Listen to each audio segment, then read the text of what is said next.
reach in and go for the kill. Reality sets in, it's so real. Gotta keep it moving like an Oldsmobile, but wait. Gotta form the troops, case the perimeter and storm the roof. Let this shit here be the proof. A nigga told the truth just cause he wore a suit. Didn't mean that he shoot when the war is on. Playing for the other side all along. Gotta make it happen like forfeit long. Cause when the war is on, it's all on. Once down though, you walk past many corridors and offshoots, this one being the quite extensive filtration system for the underground, which still actually works today. It has carbon filtration and also air scrubbers.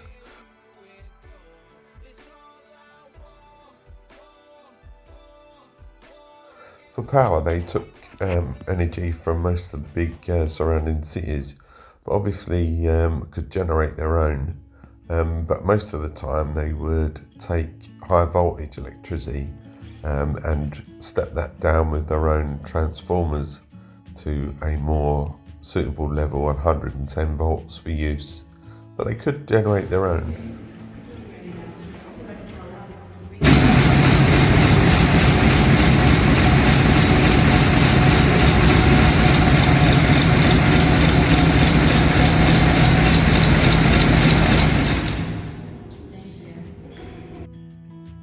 Communication through the complex, not just the one at Simserhof, was via their own preferred telephone cabling and telephone systems, but they also used ship-type relay systems, so one of these would be set and the other one would be copied.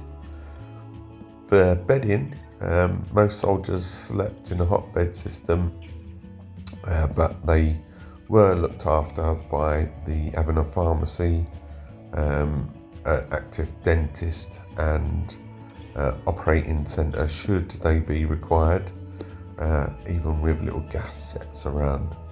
Of course they needed to look after all of this, so they had set up machinery shop, an atelier, and basically had everything that they needed to survive underground for 3 months at a go, including food. They did have time off, and this area was somewhere where they could play cards, draw on the walls, play music, even smoke, I believe. And it's quite interesting how they had off time. Getting around was a bit awkward and there were signs everywhere. Getting on to the ammunition part, everything was transported underground via trains on tracks running at 6,000 volts on an overhead line. Trucks, drivers, engines and also carts were pulled by these to deliver from the entrance that we saw at the beginning. So all the ammunition was dropped off to these many varied gun points. And then fired. The Germans actually took over the running of this place and destroyed all the French guns so they couldn't be used against the Germans. So that kind of completes the video as we return to a shot of the material entrance where all the ammunition used to go in.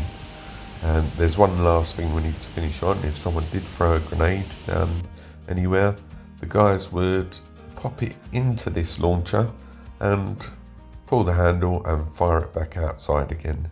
Brilliant.